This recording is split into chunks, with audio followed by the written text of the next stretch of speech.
em tua presença, reunimos-nos aqui, contemplamos tua face e rendemos-nos a ti, pois um dia a tua morte trouxe vida a todos nós e nos deu completo acesso ao coração do Pai. O véu que separava já não separa mais. A luz que outrora apagada agora brilha e cada dia brilha mais. Só pra te adorar e fazer teu nome grande e te dar o louvor que é devido.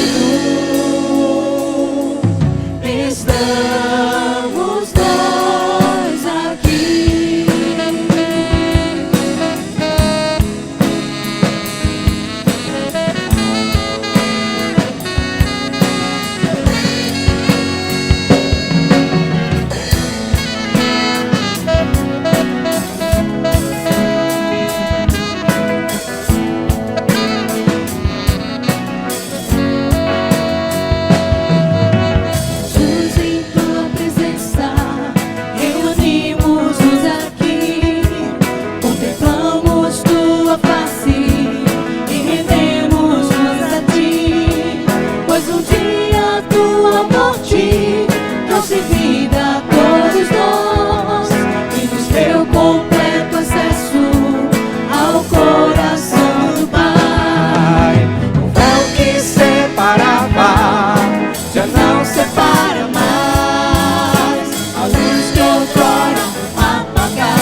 Estamos nós aqui. Só pra te adorar.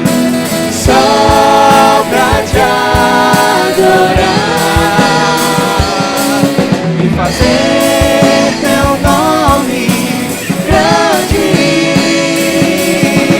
e te dar o louvor que é devido.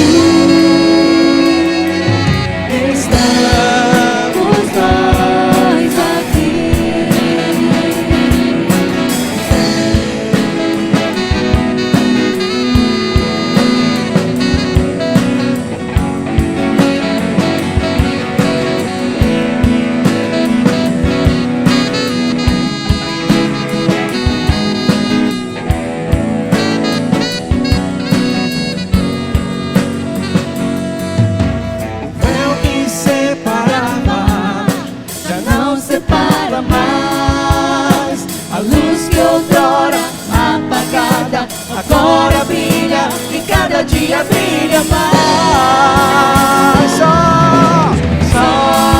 pra te adorar e fazer teu nome grande e te dar o louvor que é devido.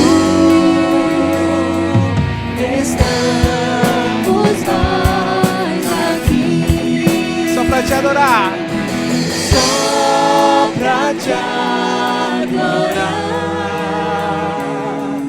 e fazer teu nome grande e te dar o louvor que é devido. Estamos nós aqui, estamos nós aqui. Boa noite a todos os irmãos, a todos aqueles que nos escutam essa noite, aqueles amigos da Igreja Batista da Lagoa, aqueles que estão nos mais distantes e longínquos lugares do nosso país e também do mundo. Eu queria deixar assim a graça do Senhor Jesus Cristo com todos vocês. E estamos iniciando nessa noite, de quarta-feira, 16, mais um Atos 8. Entendes o que ler? É um estudo fundamentado justamente no princípio de que todos nós vamos estudar as Sagradas Escrituras de Gênesis a Apocalipse, capítulo por capítulo, até terminarmos a Bíblia. E eu queria convidar você hoje para que estivesse assim bem atento ao estudo.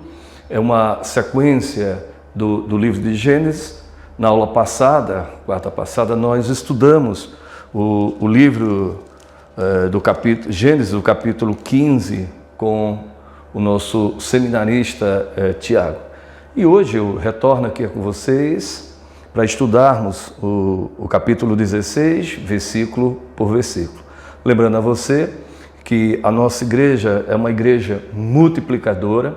Nós temos uma igreja de dentro para fora, e o que significa isso? Significa dizer que a nossa igreja, ela se fundamenta nos princípios básicos da igreja cristã primitiva, do Atos dos Apóstolos, uma igreja de casa em casa, uma igreja que se reúne dentro de um templo, mas que não está firmada apenas para os membros do interior da igreja. Mas a nossa preocupação é de atender a comunidade, a nossa preocupação é de levar o Evangelho aos necessitados. E aí nós formamos uma igreja de relacionamento.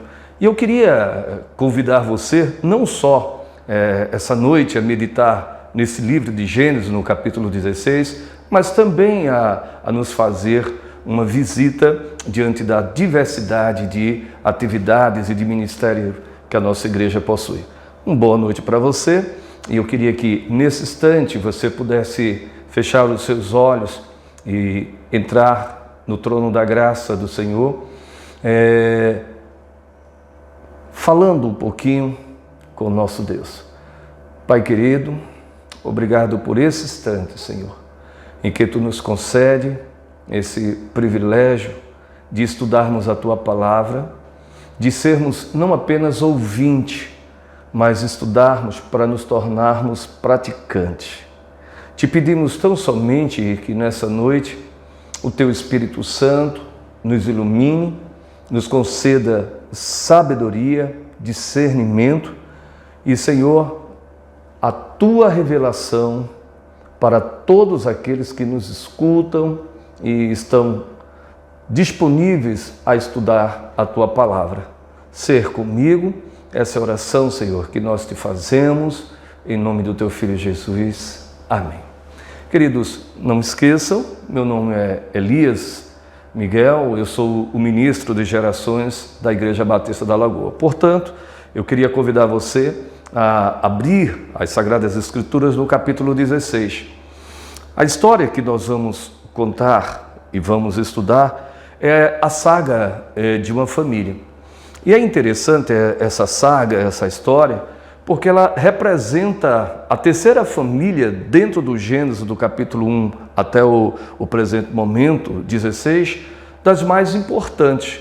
Nós vimos a primeira família importante criada por Deus, que foi a família de Adão e Eva, o ponto de partida de todas as famílias. Por ela entraria o pecado e, com certeza, a condenação. Mas depois a gente viu a Deus tentando restabelecer um novo ministério na terra por meio da família de Noé. Era Deus reavivando o seu pacto por intermédio daquela família. E interessante que, após essa análise do texto de Noé que nós fizemos no capítulo 7 e 8 de Gênesis, nós vamos ver que essa terceira família, que é uma família de Abraão e Saraí, ou como de fato ele era chamado no primeiro momento, Abrão e Saraí, ela vai representar a terceira família importante na reconstrução segundo o pacto de Deus, que vai apontar mais uma vez lá para o Novo Testamento, que vai apontar para o Messias prometido, que seria Jesus, formando a quarta e a mais importante de todas as famílias, que era a família divina, escolhida por Deus, de Maria e de José. Portanto, eu chamaria muito a sua atenção, porque ele tem que fazer um pequeno retorno ao capítulo 12 de Gênesis, passando pelo 13, o 14 e 15, apenas em alguns momentos. Então, lembrando que no capítulo 12 do Gênesis, Deus, ele escolhe essa família, que, conforme eu disse, é da descendência de Noé, por meio do seu filho Sem, daí a expressão semita, que daria origem aos hebreus, os semitas, o povo escolhido por Deus, que seria o povo de Judá. E conforme diz as Sagradas Escrituras, essa família descendente de Noé, por meio do filho Sem, estava naquela cidadezinha de Ur, no sul da Mesopotâmia. Perceba a origem de Abraão, ele era um mesopotâmio. Recebe um convite divino para que ele pudesse deixar a cidade de Ur. Ele prontamente deixa toda a sua família e ele deixa segundo o propósito de fé, porque ele não tinha tido ainda uma experiência tão marcante com Deus como ele vai ter no decorrer dessa saga. E a promessa era uma promessa imperativa, uma promessa muito séria, conforme eu disse, apontando depois para o Novo Testamento, apontando para o Messias Jesus. E ele diz assim: ora, disse o Senhor a Abraão, sai da tua terra, da tua parentela e da casa do teu pai, e vai para a terra que te mostrarei. De ti farei uma grande nação, e te abençoarei e te engrandecerei o teu nome. Interessante. Se você tiver assim um pouco de atenção, essa promessa de Deus, ele volta novamente a lembrar a Abrão. Ela encontra-se no capítulo 13, a partir do versículo 16. Presta bem atenção. Farei a tua descendência como o pó da terra. Olha, imagina, ele prometeu que de Abraão, daquela família, no qual Abraão e Sarai, um homem e uma mulher, seria formada uma nação, e que por meio daquela nação, todas as nações da terra seriam abençoadas. Todas as famílias seriam benditas. Olha para aí, bendizer todas as famílias vai ser justamente por meio do ventre de Maria, conforme eu disse, o apontamento para o Novo Testamento. Mas ele volta, nesse capítulo 13, a apontar novamente a promessa. Era Deus dizendo para Abraão, dizendo assim: olha, Abraão, eu não estou esquecido da promessa que ele fez. E agora a promessa, ela é mais incisiva. Ele diz: farei a tua descendência como o pó da terra. Imagina, o pó, se pode contar. E ele diz, de maneira que se alguém puder contar o pó da terra, então se contará também a tua descendência. Imagina a descendência desse homem, o pai da fé.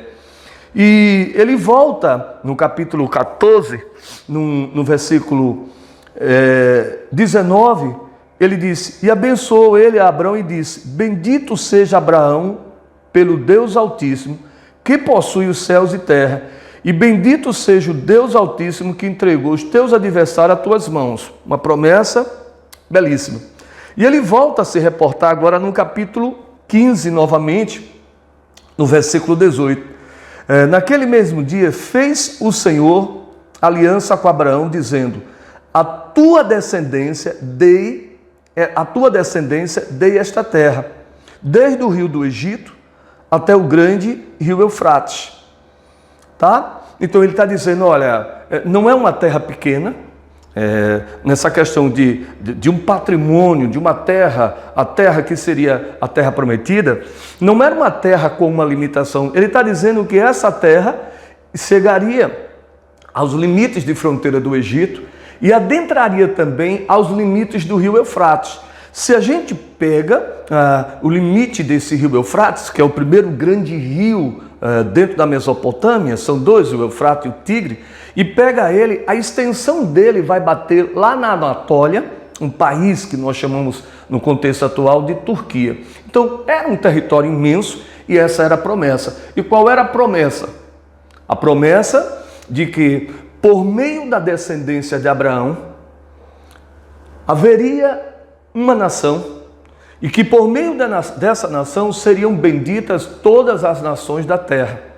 E ela seria similar a um pó de areia, cuja descendência não se poderia contar. Era essa a promessa. As Sagradas Escrituras, elas dão mais ou menos um termo de cronologia para essa família. Aproximadamente, quando ele recebe esse ultimato para deixar a Mesopotâmia, a cidade de Ur, estima-se que Abraão ele tinha perto de 75 anos. E a sua esposa, ela chegava a ter mais ou menos 65 anos. Então, ele deixa a Mesopotâmia, passa ao norte da própria região da Mesopotâmia, a Alta Mesopotâmia, uma cidadela chamada de Harã ou Arã, e de lá ele faz o périplo pelo norte, entrando pelo norte de uma terra que era chamada de Canaã ou Canaã, a terra dos cananeus. Quer dizer, não era uma terra desabitada, havia uma diversidade de pequenas cidades-estados dentro dessa localização, cuja a etnia do povo estava relacionada com um povo que também habitava outra região mais ao norte, que hoje nós chamamos de Líbano, e na antiguidade ela era chamada de Fenícia. Então, Abraão vai ter que fazer esse périplo da Mesopotâmia até chegar à terra prometida, à terra de Canaã, e lá ele encontraria povos, e ele segue essa promessa. Teria que fazer uma conquista aí. A gente não vai falar sobre isso agora, a gente fala depois no livro de Juízes. Mas ele adentra nessa região, encontra, passa um tempo. A Bíblia fala que em determinado momento essa região de Canaã, que será a terra prometida, ela passa por um processo de seca. A seca implica em fome, morte, e Abraão resolve deixar a terra prometida, Canaã, e segue para o Egito. Por que eu estou falando isso? Porque aí vai surgir o personagem e um périplo de tempo da saída dele com 75 anos e Sara com 65, para o tempo depois em que ele vai ter, de fato, o herdeiro, que seria o Isaac. Ele desce ao Egito, passa uma temporada lá, se engraçam pela mulher dele. Deus faz com que o faraó descubra que a mulher dele era uma mulher sagrada. Eu chamo a sua atenção disso daí. Não pôde haver arranjos dentro de uma relação matrimonial, chamando a sua atenção. Quando ele chega lá e a mulher dele diz, Sarai, mesmo tendo 65 anos de idade, ela era muito formosa, muito bonita, né? Aquela mulher que chamava a atenção por onde passava. E dizem que a família real egípcia do faraó, os príncipes, se encantaram por aquela mulher e chegam perto de Abraão. Diz, Abraão, rapaz, vem cá, meu amigo, meu nego, como é que você tá, lindão, aquela coisa toda. E essa garota aí, ele fica com medo. E diz que Sara era irmã. Um dos príncipes aí se engraça e tenta levar ela para uma relação mais séria. Presta atenção onde vai dar isso. E diz que de noite Deus repreende o faraó. Olha, não toca nessa mulher, porque essa mulher, ela é uma mulher santa, é a matriarca da fé, não pode ser maculada. E o faraó fica apreensivo, chama, você não disse, enrolou, tal, mas se engraça. E é dessa estadia no Egito, nesse tempo, que a família real resolve dar como presente àquela mulher linda, formosa, uma escrava. E o nome dessa escrava era Agar. Olha aí o contexto dessa entrada aí. Mas o texto que nós vamos ver, justamente o capítulo 16, ele já fala no contexto de um desespero da família divina, da primeira família pelo qual daria descendência que seriam benditas todas as nações da terra. E aí eu chamo a atenção sua para que você entre no versículo 1 e diz assim: ora, Saraí, mulher de Abrão, não lhe dava filhos. E ele tinha uma serva egípcia cujo nome era Agar. Lembra que eu disse de onde é que vem, em que momento Abraão e Saraí vai acabar agregando um escravo ao contexto da sua família. E diante da dificuldade de gerar um descendente, o próprio narrador Moisés, se você tiver a percepção, ele já tinha noção, desde que quando Abraão casou-se com Saraí, lá na Mesopotâmia, de que ela é estéril. Lógico, não era possível alguém ter 65 anos e ainda não ter gerado ninguém no seu ventre. O que significa dizer que o útero de Sara, ele era um útero morto. Não podia gerar o filho da descendência, o filho da promessa que Deus tinha feito. Haveria de se esperar pela fé. Parece que Sara vai tentar um atalho, vai tentar um arrumadinho. Ele diz, não lhe dava filhos e tinha uma serva cujo nome era Agar. Essa Agar apareceu na história, naquele momento. E ele diz no versículo 2, e disse Saraí a Abraão, eis que o Senhor me tem impedido de dar à luz. Toma, pois, a minha serva, porventura tereis filhos dela. E ouviu Abraão a voz de Saraí. Observem, se Deus quisesse que a família nascesse com um desarranjo, com uma deformidade, Deus teria permitido até mesmo que Sara, já que acreditasse que não poderia gerar um filho, pudesse ter sido maculada desde o Gênesis. Mas lá desde o Gênesis, Deus já estava dizendo e fazendo com que eles entendessem que a promessa de gerar a descendência pela qual seriam benditas todas as nações, todas as famílias da terra, porque haveria de vir a família que daria origem ao nascimento de Jesus, teria que ser de uma relação sem mácula. Por isso que Sara ou Saraí já tinha sido prometida e preservada na sua macularidade desde o próprio Egito. Mas me parece, conforme o versículo 1 e 2 de Gênesis 16, na narrativa de Moisés,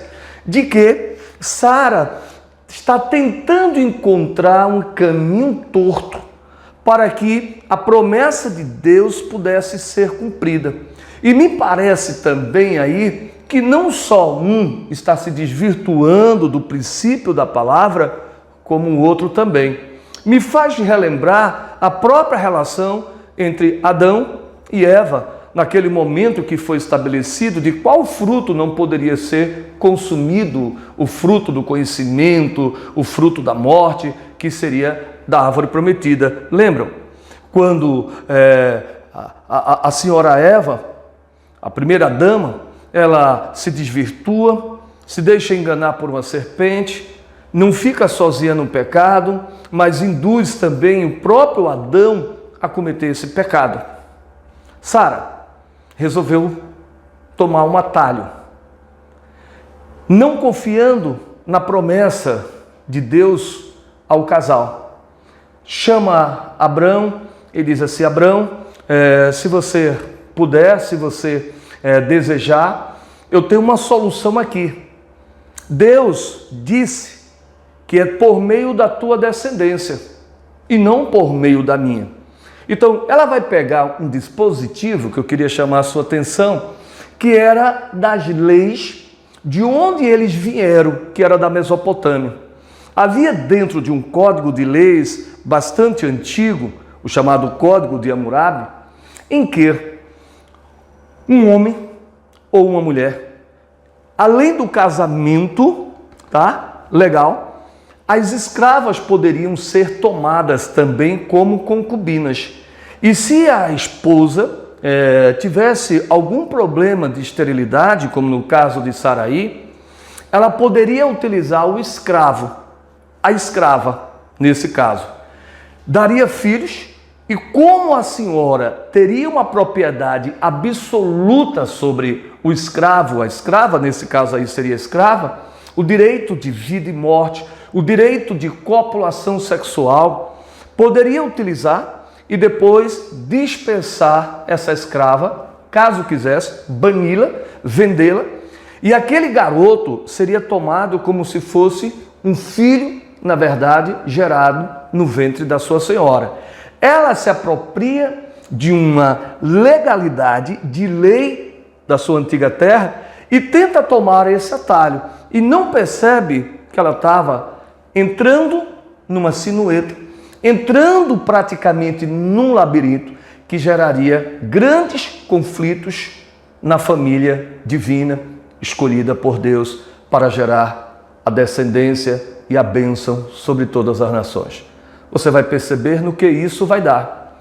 E diz o versículo 3, e acompanhe também 3 e 4, quando ele diz: assim tomou Saraí, mulher de Abrão, Agar, egípcia, sua serva, deu-a por mulher a Abrão, seu marido, ao fim de 10 anos que Abraão habitara na terra de Canaã. Vocês lembram? Abraão provavelmente chegou com 75 anos em Canaã. Estava agora com a idade de 85 anos, então Sara estava com 75 anos, desesperada, resolve se antecipar e diz: adentra a minha esposa, copula com ela, tal, para que gere filhos, dando a descendência, e aí se cumprirá a promessa. Imaginem se Deus precisava de alguém para que a sua promessa pudesse ser cumprida. Imagine se Deus tomaria um atalho. Se Deus quisesse macular a família divina, ele teria permitido que Sara tivesse sido maculada lá no Egito pelos príncipes. Deus estava preservando a sua promessa, a sua santidade naquela mulher, para que pudesse de fato ser bendita todas as nações da terra e a família divina que geraria Jesus. Deus não encontra atalhos. É o homem que tenta fazê-lo. E diz que ele possuiu Agar, versículo 4, e ela concebeu. E vendo ela que concebera, foi sua senhora desprezada aos seus olhos. Perceba agora que esse atalho, essa tentativa de apressar a promessa de Deus, como se Deus quisesse ou precisasse, vai acabar dando no primeiro conflito dessa família. Só para você ter uma noção, a partir do momento em que Abrão adentrou Agar, a escrava, ela vai engravidar. E nós já podemos imaginar no que isso vai dar. Imagine um homem com 85, quando ele vai ter o menino, 86 anos. Imagine, dê uma parada comigo. Aquela mulher começa a engravidar. Aquilo que todo papai, ele fica, risonho, a boca chega aqui do lado da orelha, ele sai para trabalhar e fica o tempo todinho pensando no filho que está chegando, de preferência homem, numa sociedade patriarcal, ou numa futura garota bonita. E ele chegava em casa, a primeira coisa que ele fazia não era cumprimentar Saraí. Oi, amor, como está você? Você passou o dia bem? Não. Ele corria, às vezes nem sequer tomava o banho cotidiano e já passava para perto de quem? De Agar. E ele beijava a barriga, cheirava, aquela coisa toda. E nisso foi se enciumando Saraí. E eu queria só fazer uma paradazinha para fazer uma colocação. O termo Saraí significa princesa. O termo Saraí significa senhora. O termo Saraí significa dama, o que significa a primeira dama. Então, a mulher que Deus escolheu para que gerasse a descendência, que pudesse, por meio desse descendente, o segundo patriarca, gerar a família pela qual seriam benditas todas as nações da terra, não era por meio de uma escrava. Se Deus quisesse isso, não teria feito a promessa a Abrão e a Saraí. Era para ser de uma família monogâmica, segundo a promessa e por meio da fé. Por isso que nós já começamos a ver o primeiro grande problema dentro da família divina, dentro de uma família de Deus. E eu fico aqui imaginando, o meu contra-câmara que está aqui já está rindo e diz, poxa vida, se na família divina tem um problema desse, imagine nas nossas famílias hoje. Logo, não é para ter, mas acaba tendo.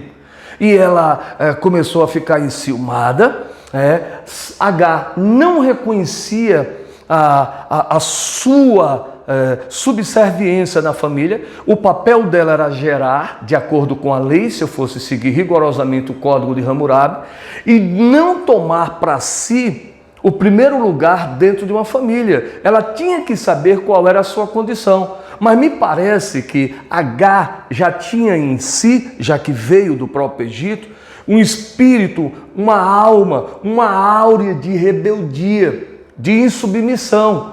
E é isso que vai acontecer quando alguém permite e abre determinadas brechas diante de uma família. Vai pagar por um problema que pode ser perdoado, e vocês verão que Abraão será perdoado, Saraí será perdoada, vai gerar o descendente, mas vocês verão que o término desse périplo, dessa saga, é um grande problema que se arrasta até os dias atuais, que vai gerar, depois eu falo nisso, os árabes, um conflito, um problema que se materializa até os dias atuais como um problema de conflito quase que insolúvel, até que Deus atue como mediador da grande paz que Ele é, a função e a missão de Jesus Cristo. Eu posso imaginar quando Abraão chegando, dando os beijinhos no rosto de Agar, dando umas alisadas na barriga de Agar, e Sara do outro lado inchando, feito um papavento. E quando menos Abraão ele espera, estava jarra divina voando para um lado, bancos divinos caindo para o outro, as coisas sendo quebradas dentro de casa. Começa a gerar um problema e me parece que Agar estava muito satisfeita. E é sobre isso que eu vou te chamar agora para você entrar. Você percebe o desprezo de Agar pela sua senhora, provocando primeiro conflito, primeira contenda, quando alguém abre uma brecha no interior da sua família, e nos fica isso como uma lição. Passa então para o versículo 5 e o versículo 6. Passa então aí, conforme eu disse para vocês, nesse versículo 5, versículo 6, leiamos juntos para que a gente possa fazer uma análise. 5. Então disse Sara a Abraão, meu agravo seja sobre ti. Meu agravo. Ela está exigindo aí um agravo, repudiando a atitude de Abraão, a atitude de Agar. Ela está cheia da forma como Agar está se comportando e como Abraão está fazendo aqui a vistas grossas. Minha serva pus em teu regaço. Vendo ela agora que concedeu, sou menosprezada aos seus olhos. Aos olhos de quem? Aos olhos de Agar e aos olhos de Abraão. O Senhor julgue entre mim e ti. Caramba, eu paro um pouquinho, veja a explosão de temperamento de Saraí e o que ela está pedindo. Quando ela diz, o Senhor julgue entre mim e ti. Ela está pedindo aí a intervenção divina, ela está pedindo o juízo de Deus para que seja o juiz para julgar aquela causa, porque ela está se sentindo injustiçada. Mas espera aí, Deus mandou Abraão buscar um atalho? Não. Pediu para Sara arrumar um atalho, uma deformidade? Também não. Não pediu. Quem foi que se anteve e que cometeu o primeiro deslize, um primeiro pecado? Foi Saraí. Tentou uma facilidade. Ela oferece a sua escrava seu patrimônio, que era só dela. Abraão também não se posiciona como um sacerdote merecedor da confiança divina. Ele não questiona o papel de Saraí e ele não se posiciona diante da promessa de Deus, ele também aceita. E agora o conflito está gerado, o primeiro conflito. A situação está praticamente insolúvel dentro dessa família. E ele diz, a partir do versículo 6, e disse Abrão a Saraí: eis que tua serva está na tua mão. Faze-lhe o que é bom, o que bom é aos teus olhos. E afligiu a Saraí, e ela fugiu de sua face. Presta atenção. E afligiu a Saraí, e ela fugiu de sua face. Nós observamos aí o primeiro contexto. Observe que é como se Abraão tentasse se isentar agora da própria responsabilidade. Olha, foi você que me deu. Eu não pedi. Mas ele também não fez nada para dizer não e dizer não, mas nós temos uma promessa de Deus. E no momento em que ela começa a interpelá-lo, cobrando por justiça, ele diz assim: não, a mulher é sua, faça o que der na sua telha, defina conforme o seu critério de justiça. E ela resolve ser agora também opressiva. Presta atenção, porque quando Deus diz assim, e fugiu ela de sua face, quando ela começou a oprimir, tentar botar Agar em seu devido lugar, ela fugiu. Mais uma vez, Agar, que é uma escrava, que deveria reconhecer qual era o seu lugar dentro daquela sociedade, daquele modelo de antiguidade, uma sociedade patriarcal, e que ela devia ser submissa, deveria atender à prerrogativa conformidade da lei. O escravo era um objeto, de acordo com o direito, vocal. Quer dizer, era um objeto que falava. Ela era igual a um boi, ele era igual a uma mesa, igual a uma cadeira. Então, ela não deveria ter gosto, não deveria ter vontade. A vontade de uma escrava deveria ser a vontade da sua senhora. Mas Agar demonstra desde o início a insubordinação, o desrespeito ao Estado civil, ao Estado constituído como lei. E de quando ela começa a receber os primeiros castigos, o primeiro elemento que ela faz qual é?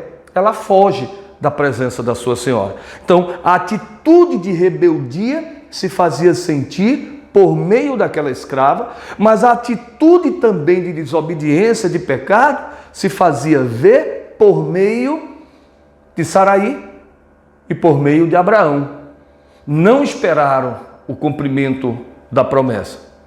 Queridos, passem para o versículo 7 e o versículo 8, leamos esses dois e façamos aí a análise dessas duas passagens. E ela fugiu. A Bíblia diz que ela vai para um deserto, veja, e o anjo do Senhor a achou junto a uma fonte no deserto. Junto à fonte, no caminho de Sur. E deixe eu falar um pouquinho sobre isso. Ela fugiu. Nos primeiros castigos dados pela sua senhora, Saraí, ela, com a barriga lá em cima, gestante, a Bíblia não diz quantos meses ela estava, mas ela foge.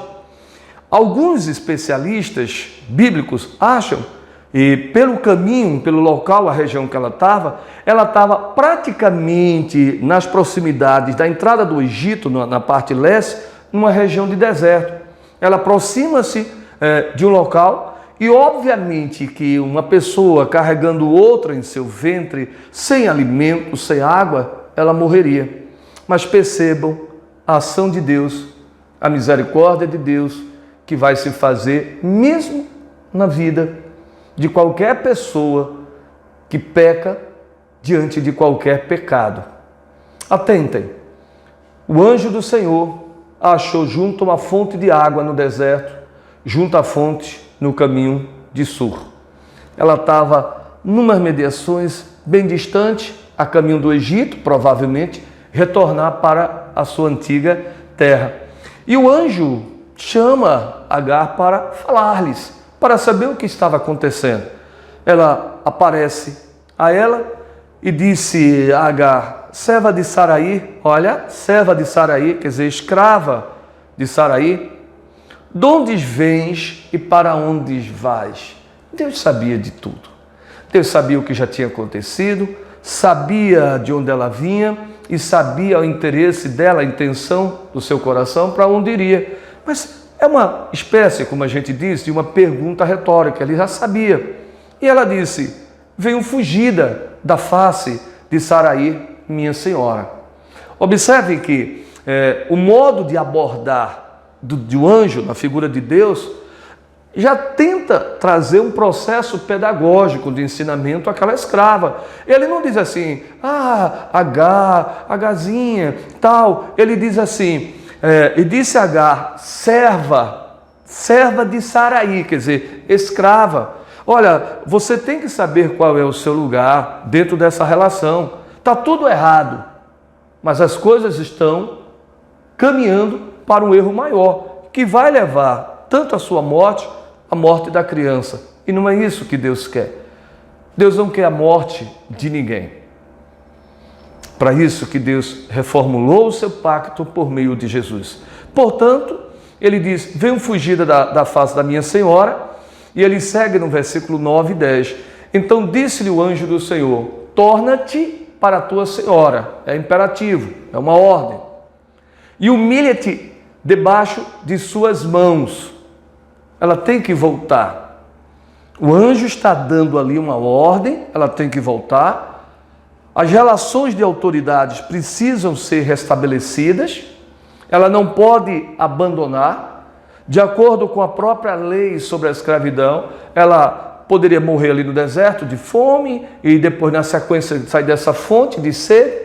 Mas se ela fosse também pega por alguém, ela poderia ser reivindicada pela família a qual ela fugiu, ou ela poderia se tornar novamente escrava de mercadores, de quem quer que fosse, que a encontrasse peregrinando, sem alguém que a protegesse. E ele diz, disse-lhe mais o anjo do Senhor, multiplicarei sobremaneira a tua descendência, que não será contada por numerosa que será. Interessante. Deus poderia permitir que ela morresse ali no deserto, o problema estava sacramentado, não seria mais problema nem para Abrão, nem para a primeira dama, Saraí. Mas Deus resolve usar esse erro de Abrão, de Saraí, de Agar, dentro de um processo pedagógico, não só para a família divina, mas ele também está trazendo a lição, apontando para a posteridade, quando pessoas resolvem quebrar as suas alianças, permitir que alguém de fora acabe, de uma certa forma, maculando o seu leito familiar. Os problemas que vão trazer, e nós conhecemos histórias e mais histórias sobre tudo isso daí, de homens ou mulheres que quebram, que têm filhos fora da relação, que criam um problema, que geram uma separação, que mesmo que volte a ser perdoado, e mesmo que não, ou que recriam a outra família, tem problemas seríssimos com ex-esposa e com ex-esposo. O bom é crermos e confiarmos e esperarmos na promessa de fé de Deus, de que não desampara, que o melhor de Deus vai acontecer segundo o seu querer, o seu efetuar, e que nos cabe apenas esperar e crer. Sabemos que todas as coisas cooperam para o bem dos que amam a Deus. Ela tem que voltar, mas ela vai ser agraciada também com uma promessa. Presta atenção, a promessa é de que, disse-lhe mais o anjo do Senhor, multiplicarei sobremaneira a tua descendência, que não será contada por numerosa que seja. A promessa a Abraão, da tua descendência, formarei nações, por meio dela serão benditas todas as nações da terra. E a tua descendência será igual ao pó da terra, que não se poderão contar. Agora vocês vejam que Deus agora está estabelecendo também uma promessa a Agar. E essa promessa é de que multiplicarei tanto tua linhagem, de tal forma. E veja no que isso vai dar, na conclusão que nós vamos fazer, passando para o versículo 11. E disse-lhe também o anjo do Senhor: eis que concebeste e darás à luz a um filho. Olha, um filho, um homem. E o chamarás o seu nome Ismael, porquanto o Senhor ouviu a tua aflição. O Senhor escutou a tua aflição. Ela vai ter que voltar. Ela vai ter que voltar, ela vai ter que pedir perdão, ela vai ter que se reconciliar. Deus tem um propósito pedagógico também na vida de Abrão e de Saraí. Deus vai dar um puxão de orelhas. Olha, vocês poderiam ter me esperado mais um pouco, porque vocês são os fundadores, os que darão os fundamentos da fé. O pai da fé, vocês são a família da fé. A posteridade vão ter que se espelhar em vocês e vocês só vão esperar mais um pouco, vocês vão conseguir e veja no que isso vai dar. E disse-lhe também o anjo do Senhor: eis que concebeste, darás à luz um filho e o chamarás o seu nome Ismael, porquanto o Senhor ouviu a tua aflição. No versículo 12 ele diz: e ele será um homem feroz, e a sua mão será contra todos, e a mão de todos contra ele, e habitará diante da face de todos os seus irmãos. Habitará à margem de todos os seus irmãos. Dará origem da descendência de Ismael, um dos povos ismaelitas. Acreditam os historiadores que da descendência de Abraão com Agar, olha a promessa, se formarão nações que não se poderão contar. Vocês verão depois que ele vai dizer igual a grãos de areia. Espere mais um pouquinho a conclusão disso aqui, lá na conclusão do texto de Gênesis 16. E ela prontamente vai ter que retornar. Por isso, e ela chamou o nome do Senhor, que com ela falava: tu és Deus que me vê, porque disse: não olhei eu também para aquele que me vê? Observem aí que Deus não desampara ninguém. Por mais que uma pessoa tenha sido insubordinada, por mais que uma pessoa ela peque, não importa o tamanho do pecado, mas você vai sempre observar um princípio básico de Deus que resume na misericórdia e no amor. Deus é amor e misericórdia, não é só a partir da renovação da aliança por meio de Jesus Cristo. Muitas pessoas olham para o Velho Testamento e dizem: o Velho Testamento é a lei, a opressão, a dureza. Deus era muito duro, Deus era muito carrasco, Deus era muito opressor. Não, no Novo Testamento Deus é amor. Não, isso é uma construção teológica equivocada.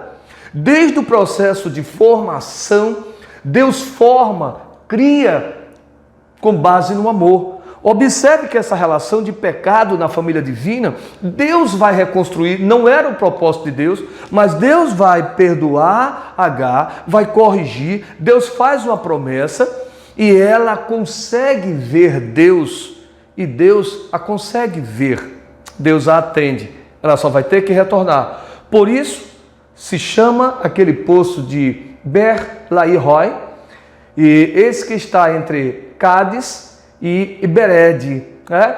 Essa relação de um poço onde estava, a relação de misericórdia de Deus, de compaixão, de amor que se faz sentir nessa reconstrução dessa vida, a misericórdia para com esse bebê que estava, a promessa para esse bebê e a promessa novamente que vai ser pautada na vida de Abrão e de Saraí.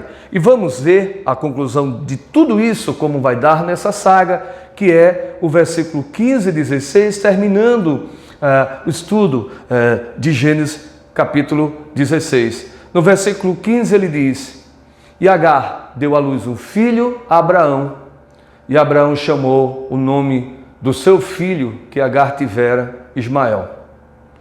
Um nome importante, o nome tem uma fundamentação muito séria na antiguidade, no meio da família divina.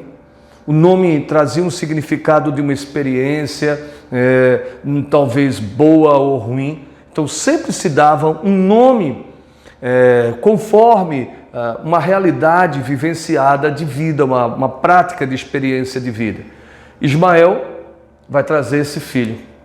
E ela volta, e no versículo 16 diz: e era Abraão da idade de 86 anos, quando Agar deu à luz a Ismael.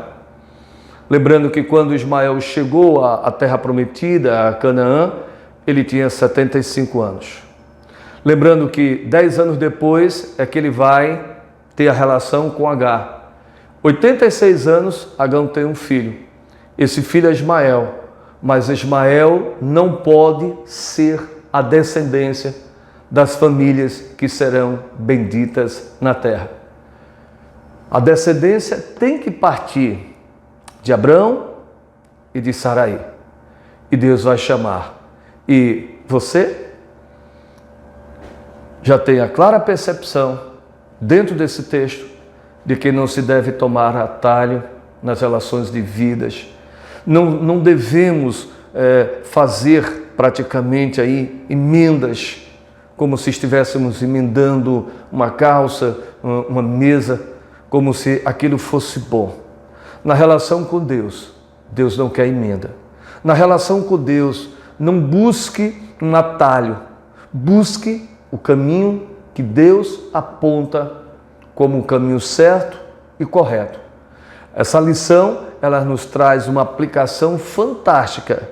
Deus continua sendo misericordioso, Deus continua sendo amoroso, mas Deus também usa a pedagogia para corrigir.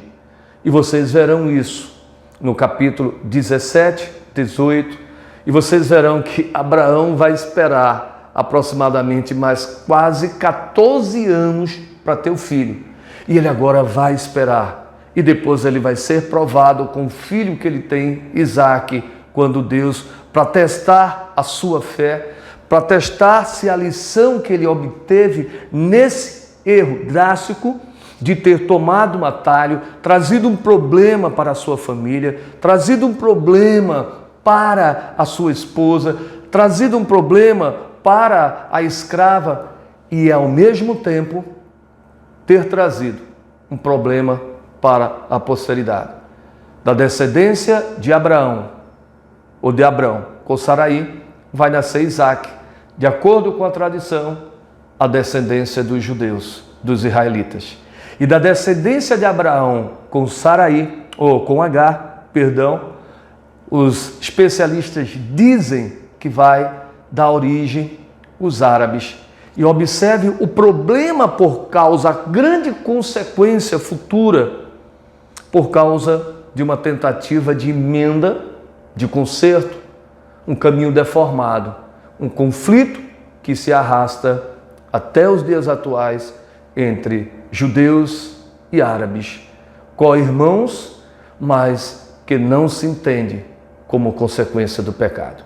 Que Deus nos abençoe, que Deus abençoe você e que tenhamos assim refletido um pouco sobre essa palavra, sobre esse capítulo 16. Esperamos que você aplique na sua vida essa lição e que o Senhor esteja contigo, te guarde, te abençoe. Essa é a minha oração em nome de Jesus. Vamos orar então? Pai querido, Pai bondoso, obrigado por essa palavra ministrada em nossas vidas, em nossos corações. Recebe, Senhor, tão somente a nossa gratidão. E eu te peço, Senhor, que nesse instante essa palavra esteja penetrando, como diz a tua palavra, como tu nos exortas, como uma espada de dois gumes que nos leva a refletir, a ser incomodado, a ser corrigido conforme o teu querer e o teu efetuar. Senhor, desperta os lares, os sacerdotes de cada família, as mulheres, as companheiras, para que atentem, Senhor, de que o melhor, como diz a tua própria palavra, mais vale obedecer do que sacrificar. Sacrificar paz, sacrificar comunhão, sacrificar a comunhão dos filhos, a harmonia, quando se tenta quebrar, Senhor, os teus princípios. Obrigado por essa palavra. É o que te agradecemos e bendizemos o teu nome, em nome de Jesus. Queridos, estamos terminando aqui mais um Atos 8. Entende tu o que lês? Você pode deixar suas perguntas lá embaixo e a gente entrará em contato com você, trazendo aí as respostas, as explicações que lhe convém. Receba um abraço do nosso pastor Miguel, um abraço do ministro Elias Miguel e que Deus os abençoe. Amém. Movendo entre nós, te adorarei, te adorarei. Estás aqui, mudando destinos, te adorarei, te adorarei. Estás aqui, operando milagres, te adorarei, te adorarei. Estás aqui, transformando nossas vidas, te adorarei, te adorarei. Meu Deus é um Deus de milagres, Deus de promessas, caminho no deserto, luz na escuridão. Meu Deus, esse é quem tu és. Meu Deus é Deus de milagres, Deus de promessas, caminho no deserto, luz na escuridão. Meu Deus, esse é quem tu és. Sais aqui, tocando os corações, te adorarei, te adorarei. Estás aqui, curando multidões, te adorarei, te adorarei. Estás aqui, restaurando os corações, te adorarei, te adorarei. Estás aqui, transformando histórias, te adorarei, te adorarei. Meu Deus é Deus de milagres, Deus de promessas, caminho no deserto, luz na escuridão.